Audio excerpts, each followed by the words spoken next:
السلام عليكم ورحمة الله وبركاته. إن الحمد لله نحمده ونستعينه ونستغفره ونعوذ بالله من شرور أنفسنا ومن سيئات أعمالنا. من يهده الله فلا مضل له ومن يضلل فلا هادي له. أشهد أن لا إله إلا الله وحده لا شريك له وأشهد أن محمدا عبده ورسوله وبعد. Kita tinggalkan tentang Rafidah, pidato Ali bin Abi Thalib yang cukup panjang memuji-muji Abu Bakar dan Umar.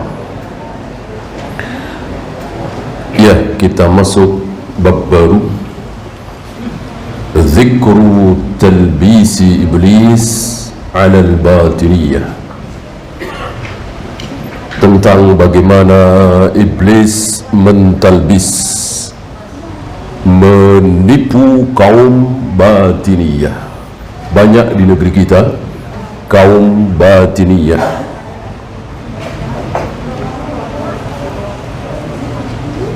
Nanti akan kita lihat persamaan apa yang beliau bahas di bab ini dengan sebagian saudara-saudara kita di negeri kita ini.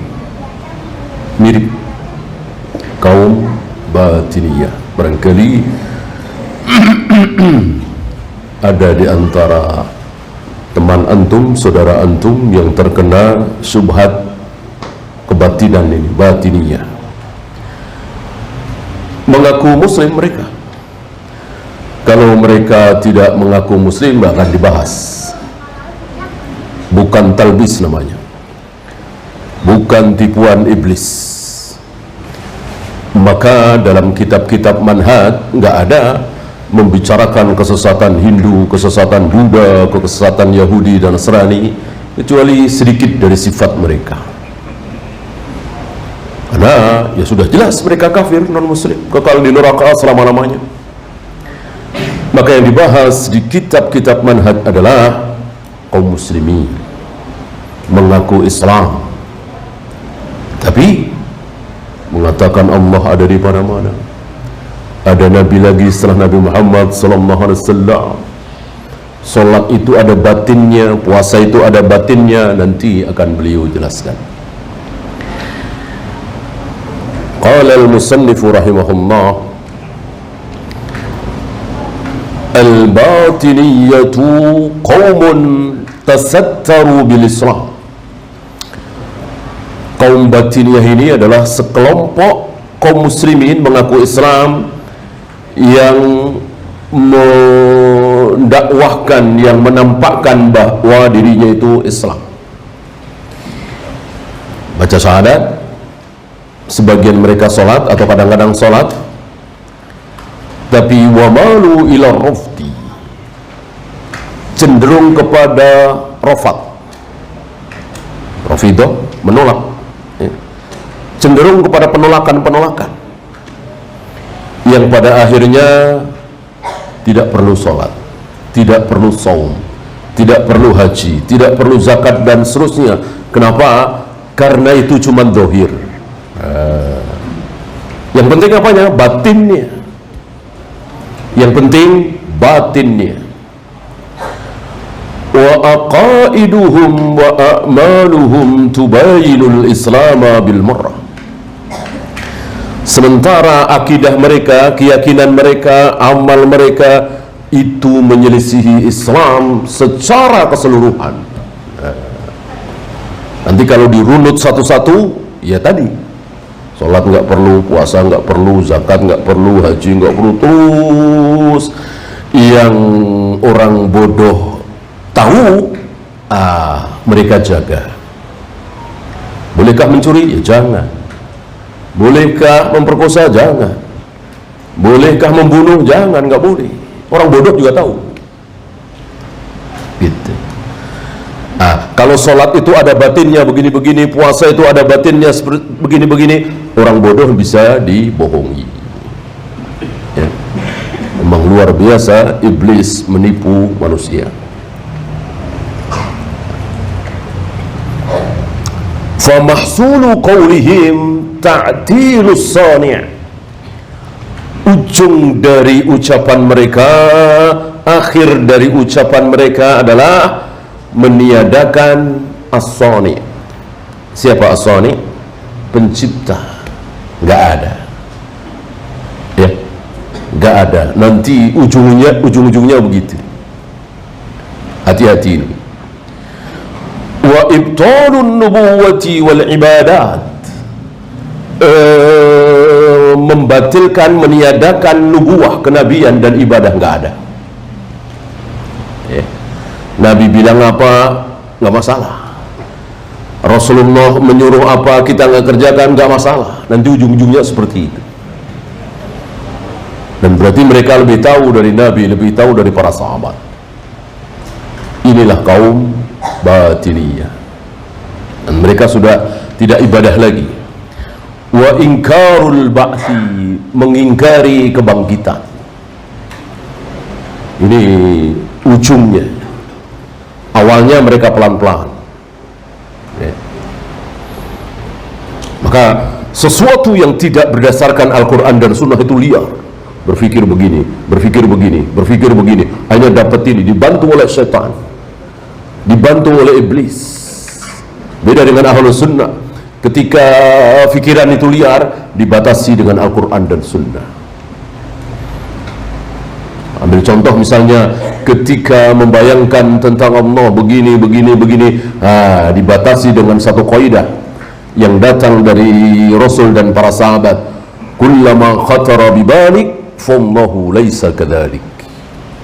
Setiap kali terbayang di benak kita, kalau Allah itu begini, kalau Allah itu begini, kalau Allah itu begini, maka pasti Allah tidak begitu. Pasti salah. Gitu ya. Nah, coba kalau kita tidak tahu kaidah ini, bisa saja kan? Allah mempunyai kedua tangan. Allah bersemayam di atas arsy. Allah akan menggulung langit dengan tangan kanannya. Allah turun ke langit dunia setiap sepertiga malam. Lalu dibayangkan oleh dia. Bisa saja dia menyimpulkan bahwa Allah itu begini. Alhamdulillah kita dibatasi dengan kaidah sunnah tadi. Kullama khatara bibalik fallahu laisa kadzalik. Setiap kali terbayang di benak kita bahwa Allah itu begini, maka pasti Allah tidak begitu, pasti salah. 1000 miliar manusia, bahkan mungkin 1.000.000 triliun, kayak apa itu ya, manusia membayangkan tentang diri Allah bahwa Allah itu begini. Kira-kira ada yang benar nggak? Nggak mungkin, salah semua. Padahal bayangannya beda-beda semua. Tidak mungkin ada yang benar, pasti salah. Oleh karena itu ucapan ahlu sunnah mengikuti para nabi, para rasul, bahwa Allah memiliki tangan dua, menciptakan Adam dengan kedua tangannya, akan menggulung langit dengan tangan kanannya, akan menghentikan geraman jahanam dengan telapak kakinya, itu sekedar ucapan. Itu sekedar mengikuti apa kata Allah, apa kata Rasulullah, bukan dengan membayangkan. Nggak mungkin terbayang. Maka kelak ketika kaum muslimin melihat wajah Allah, ada nggak yang tidak terkagum-kagum? Tidak ada, semuanya terkagum-kagum. Semuanya merasa takjub, tidak menyangka segitu indahnya wajah Allah. Nggak ada yang biasa-biasa saja. Seperti yang saya bayangkan selama ini, ternyata nggak mungkin. Ya. Mau membayangkan seperti apa, pasti salah. Ini ada yang membatasi ahlu sunnah. Beda dengan di luar ahlu sunnah, liar pikirannya. Berbicara tentang Allah, berbicara tentang hal yang gaib, liar. Maka kalau antum dengar firqah-firqah dolal berbicara tentang jin, berbicara tentang alam malakut, berbicara tentang malaikat, itu ngawur sengawur-ngawurnya. Hanya dengan apa istilahnya, tajribah, pengalaman-pengalaman. Pengalaman saya selama puluhan tahun, kalau orang kesurupan saya sabet dengan kelor, itu sembuh. Nah, maka pengalaman itu dijadikan dalil. Bolehkah? Ya tentu tidak boleh. Walaupun puluhan orang sembuh dari kesurupan gara-gara disabet daun kelor. Bahkan daun bidara saja harus berdasarkan dalil yang sahih. Dalil yang sahih, daun bidara buat apa? Memandikan mayat.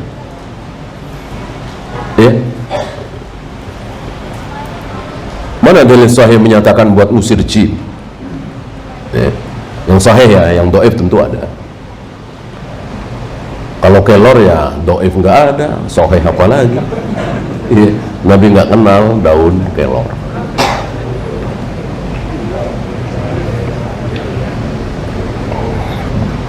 Apalagi ini itulah macam-macam. Karena kan jin-jin itu berada di sekitar manusia. Yang di Papua sana ada cara-cara tersendiri, yang di Eropa sana, yang di Afrika sana ada cara-cara tersendiri. Bolehkah kita pakai? Tidak boleh. Kita hanya boleh memakai satu cara. Cara siapa? Cara Nabi sallallahu alaihi wasallam. Bacakan ayat Al-Quran, bacakan doa-doa dari Nabi, bahkan sunnah, tetapi tidak dicontohkan oleh Nabi. Maksudnya seperti azan ya. Azan ini kan jelas sunnah, azan bukan bid'ah. Dan dalam hal azan ini ada sesuatu yang menakjubkan kita, karena ketika azan berkumandang, setan-setan itu pada lari dengan mengeluarkan durat, kentut. Azan selesai, balik lagi. Lalu ada yang berkreasi, azan setan lari, azan setan lari. Udah azan aja terus. Ya kan? Maka ketika dirasa ada jin, ada hantu, udah diazanin aja. Bolehkah? Ya tentu tidak boleh. Harus menunggu contoh dari Nabi dan para sahabat, bahwa Rasul dan para sahabat pernah mengusir jin dengan cara azan. Ada apa tidak? Kalau tidak ada, ya nggak boleh, haram. Satu-satunya yang dicontohkan oleh Nabi dalam hal azan hanyalah masuknya waktu sholat. Masuknya waktu sholat sesuai dengan kaidah al-adzan huwa al-i'lan fi dukhuli waqti shalah. Azan adalah i'lan, pengumuman, pemberitahuan bahwa waktu sholat sudah masuk. Itu yang membuat para setan, para jin lari, bukan azan sebarang azan. Maka cara seperti itu tidak boleh. Inilah bedanya salaf dengan yang bukan salaf. Yang bukan salaf itu ada ayat, ada dalil, difahami sendiri, direka-reka sendiri, disimpulkan sendiri. Jadi tidak seperti itu. Beda dengan salafi. Ada ayat, ada dalil, dilihat dari praktek para sahabat. Nah, para sahabat adalah sebaik-baik yang mempraktekkan Al-Quran dan Sunnah. Adakah riwayat dari para sahabat mereka mengusir jin setan dengan cara azan di luar sholat? Ini bedanya salaf dengan yang bukan salaf. Jadi semuanya dikembalikan kepada para sahabat, semuanya dikembalikan kepada para sahabat sampai muncul kaidah besar, lau kana khairan lasabaquna ilaihi.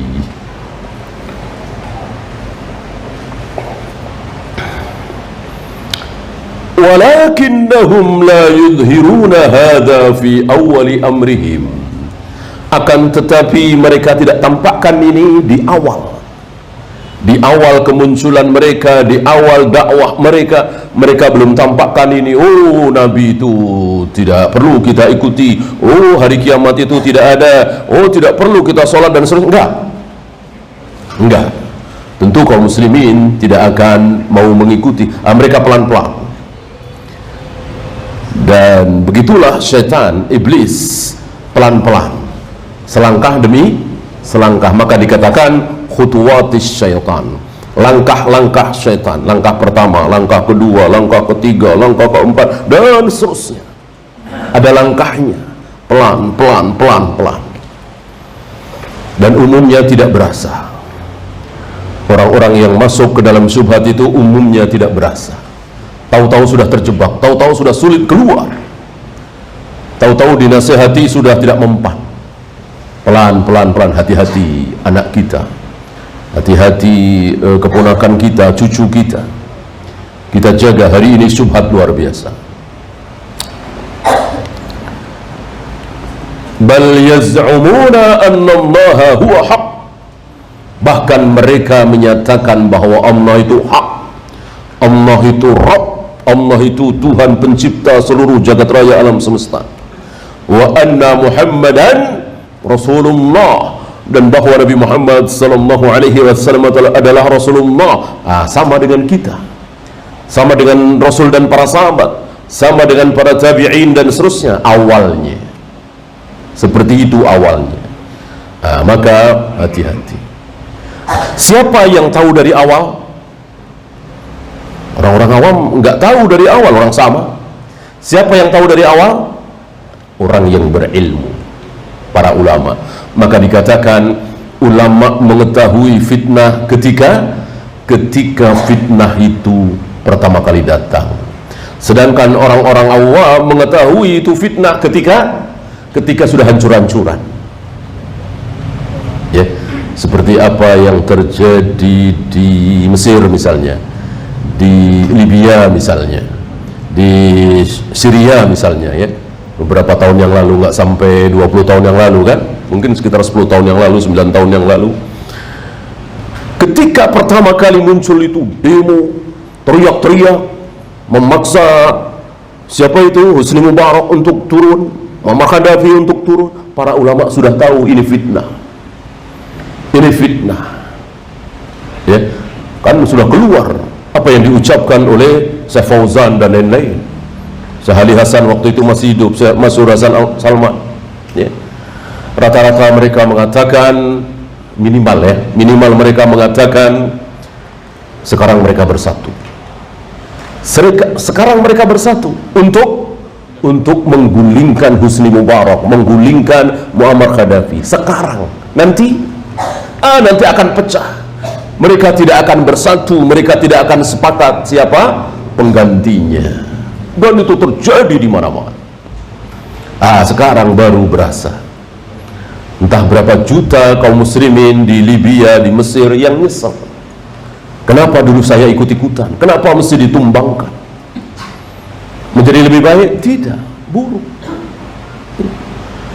Bashar misalnya memang seperti itu Bashar. Tapi apakah Bashar memaksa rakyatnya untuk mendewa-dewakan Ali bin Abi Thalib? Kan tidak, hanya dia terkena syubhat. Karena keyakinan itu sulit dipaksakan. Udah biarin aja. Ya, ini dilawan. Mereka mengira bahwa Mesir berhasil, Libya berhasil. Kenapa Syria tidak berhasil? Pasti berhasil. Bashar nekat, nggak mau kalah. Terjadilah apa yang terjadi, hancur-hancuran. Ya, karena fitnah ini. Syekh Fauzan, Syekh Ali Hasan, Syekh Mas'ud Hasan Salman tahu dari awal ini fitnah. Di negeri kita tahun 98 masih mending, ya. Tidak ada kekacauan masuknya, tidak ada perang saudara. Ya. Dan barangkali ini salah satu kebaikan beliau. Ya. Kalau beliau mau berbuat seperti Bashar al-Assad, ya bisa. Masih solid kan tentara hari itu 98. Kalau beliau mengatakan habis insya Allah. Tapi tidak, beliau memilih berhenti, ya. Nah, kita doakan beliau diampuni oleh Allah. Dosa, nggak ada manusia yang tidak berdosa, ya. Ini fitnah. Ketika pertama kali datang, orang-orang nggak tahu, nggak faham. Yang faham siapa? Orang yang berilmu. Ketika fitnah itu sudah pergi, sudah hancur-hancuran, baru mereka faham. Ya seperti di negeri kita, sudah bukan satu dua, insya Allah mayoritas antum. Enak dulu juga ternyata. Ya kan? Apalagi diledekin ya, sama beliau ya. Enak zamanku tau ya, malu kita ya. Ini fitnah ketika datang, orang alim tahu. Hari itu kan dakwah salaf kan tidak seperti hari ini. Kalau dakwah salaf seperti hari ini barangkali ya, hari itu ada tentunya, tapi kan nggak kedengeran, nggak sampai ke permukaan, apalagi medsos segala macam kan belum seperti hari ini.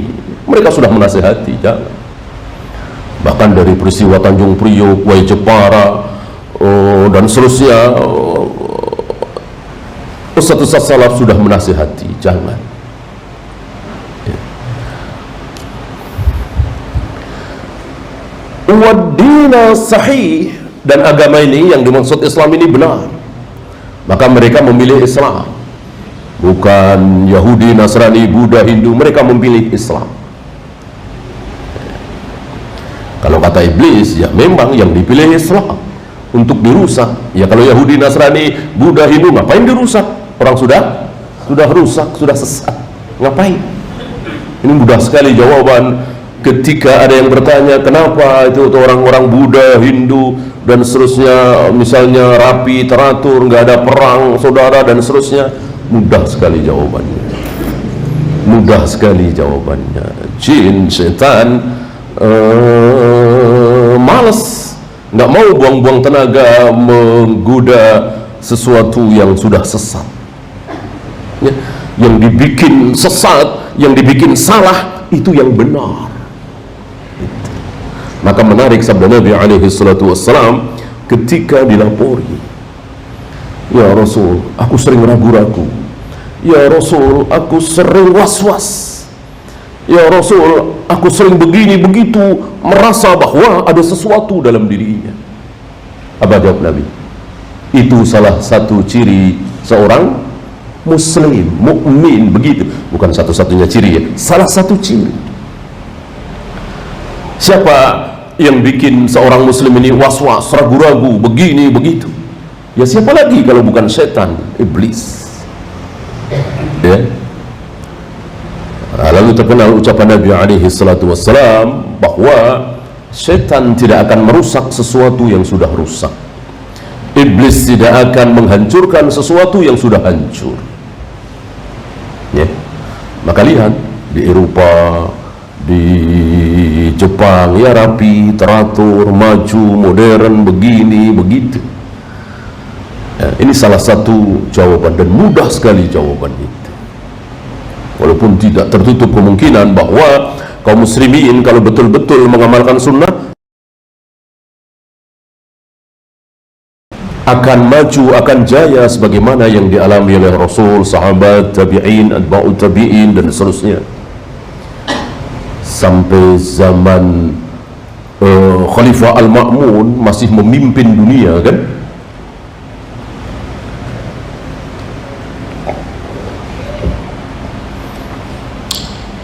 Lakinnahum yaqulun, akan tetapi mereka mengatakan, lidzalika, akan tetapi di dalam Islam itu ada rahasia, ada batinnya yang tidak nampak, ghairu dhahirin, bukan zahir. Dan ini tidak ada ya, sebuah istilah bahasa Arab yang bukan istilah syar'i. Bahasa Arab berarti pasti syar'i, tidak. Syariah itu bahasa Arab dan istilah syar'i. Salat itu bahasa Arab, itu istilah syar'i. Saum itu bahasa Arab, itu istilah syar'i. Manhaj, akidah, tauhid itu bahasa Arab, istilah syar'i. Sufi, tasawuf Gak ada istilah syar'i dari Nabi sallallahu alaihi wasallam. Sufi itu apa, tasawuf itu apa. Kalau manhaj, akidah, tauhid, saum, zakat, haji, tawaf, sa'i, itu bahasa Arab dan istilah syar'i keluar dari lisan Nabi sallallahu alaihi wasallam. Nah, bukan istilah syar'i dimasukkan ke situ. Apalagi kalau antum datang ke apa hari ini, bank-bank syariah gitu, bank-bank yang syar'i katanya,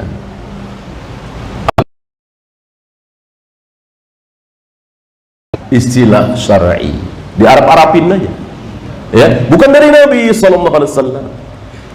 Kalau muzara'ah, mukhabarah itu kan dari Nabi sallallahu alaihi wasallam. Ada istilah-istilah yang Nabi tidak sabdakan, tapi memang bahasa Arab.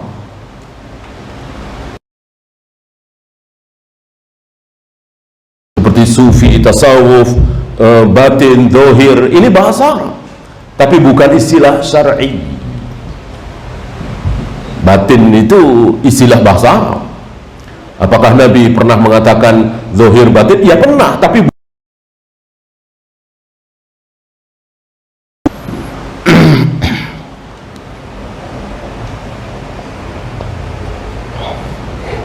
beda dengan manhaj tadi, akidah, tauhid, saum, zakat, haji, umrah.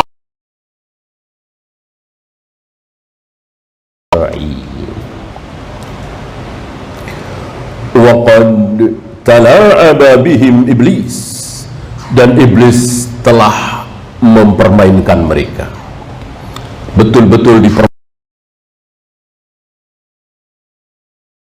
iblis diikuti ya, pasti sesuatu yang keluar dari wahyu, keluar dari Al-Quran dan Sunnah, pasti dibantu setan, dibantu mana yang salah. Kalau iblis, setan tidak tahu mana yang hak, mana yang batil, ya bahaya bagi iblis, bahaya bagi setan ya, mengajak begini, nggak taunya malah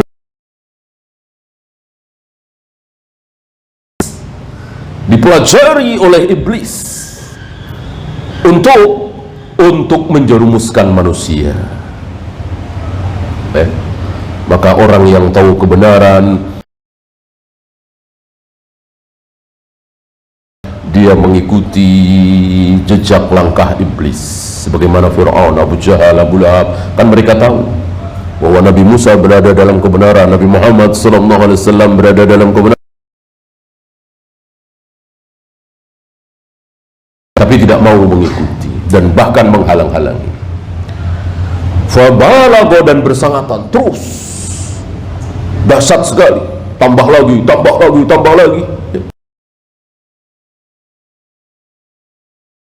terus sebisa mungkin, terus tambah lagi kesesatannya ya, nggak ada puasnya. Apa orang-orang kafir itu masih berzina, minum khamr, masih digoda untuk berzina, minum khamr, nah, itu tadi tambahan ya, karena orang kafir sama apa tidak? Tidak sama. Orang kafir yang minum khamr dengan orang kafir yang tidak